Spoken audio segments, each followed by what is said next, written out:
It's past gut check time for the Pittsburgh Steelers. They have laid all their cards on the table. Everything is on the line. Choose your cliche, whatever it is.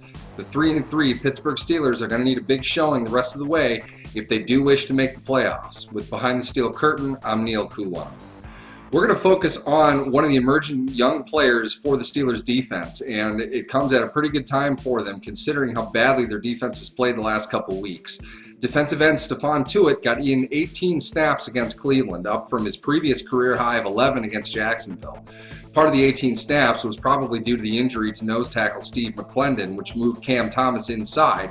But with Tuitt's play in those 18 snaps, by and large, we're looking at a player that's coming perilously close to being able to crack the starting lineup. We're going to take a look at him here in the game against Cleveland and see just how far he's come since training camp here on Steelers Film Room. A big part of the reason why people are so excited about Tuitt this season and in the future for Pittsburgh is because of plays like this.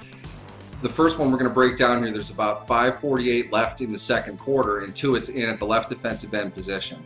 Now, granted, this play gets busted right away with the fact that the pitch to running back Isaiah Crowell gets dropped, fumbled, kicked around a little bit. But watch as Tuitt, right off the snap, he's going to get immediately to the outside shoulder of the right guard who's trying to block him. He not only gets across him with a quick first move, but he's able to push him backwards as well. Even if Crowell gets a clean pitch here, he doesn't really have anywhere else to go. He's going to have to cut around the large body Tuitt, or probably cut back right where linebacker Sean Spence is going to be waiting.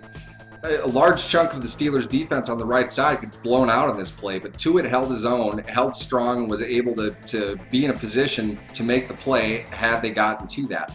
Granted, we don't get to see any of this because the Browns fumbled, but it's a good example of his strength and his quickness off the snap, and those things are what's going to get him on the field quicker and sooner as this season drags on. The second play is kind of similar to that. Again, Tuitt is off to the defensive left side, and the Browns are going to run another outside zone play. A defensive lineman's responsibility when a stretch run is coming at them is to extend the play out as wide as they can and to stay on the outside edge of the blocker as they're coming in. The idea is to force the running back to cut back inside where the pursuing athletic linebackers are going to be waiting. That's exactly what Tuitt does in this play, and he even does a little bit more. As you can see at the snap, again, he's going to stay on the outside shade of the guard who's trying to block down on him, not letting him get inside, not letting him push him where he wants to go. Tuitt has leverage, he has control over the blocker, and with that, it forces Ben Tate, not necessarily the most agile running back in the world, to cut back probably a little bit earlier than he wants to.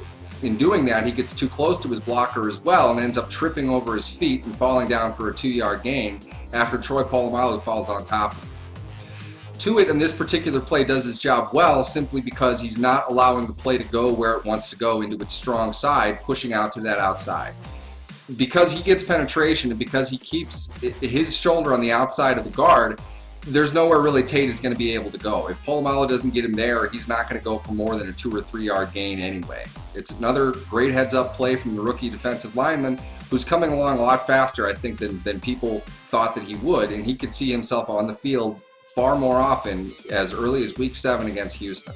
Before we make too much out of the rookie defensive lineman Stephon Tuitt, we got to bring it back down to reality a little bit as well.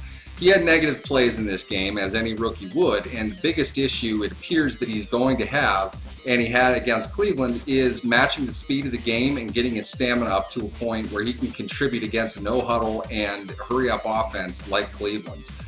Here in the third quarter, there's about 5 minutes left. The Browns again are going to try the stretch pitch to Tuitt's defensive left side. Watch right at the snap. He gets off the ball very late. He's breathing kind of heavy before the play as well. He's tired, and in that, he's unable to get the same kind of positioning that he had in the first 2 plays. He doesn't get outside shade, and because of that, he has to bow himself backwards a little bit just to try to make up a little bit of the angle. In doing that, he's going to give up about 2 yards, and again, if the Browns don't fumble the ball, this is a different play, but this time this play probably goes for a lot of yards. You can see how well they have it sealed off the Tuitt's side, and Tuitt's well out of the play. He's had to maneuver himself out of that because he got off the ball as late as he did. These kinds of plays are correctable both through technique and through simple conditioning, things that will definitely improve the more he's on the field. Again, this very much looks like a player that could play as early as Week 7 against Houston, and beyond that as well. And with the strength of the Steelers' defensive line not exactly being what it used to be, they may have to get him out there more often than they even want to. But right now, everything looks positive for him overall. Rookie Stephon Tuitt brings exactly what the Pittsburgh Steelers need right now: a healthy sense of optimism and a lot of strength. Watching his tape over the last couple games, you can see that he's markedly improved from where he started in training camp. In doing that, it draws some comparison to the former player who wore number 91, Aaron Smith. It's certainly early to make those kinds of claims, but Tuitt is probably stronger. He could be a better athlete, and if he learns the game as well as Smith did, the Steelers have one heck of a player taken from the second round of the 2014 NFL Draft. With Steelers Film Room and Behind the Steel Curtain, I'm Neil Coulon.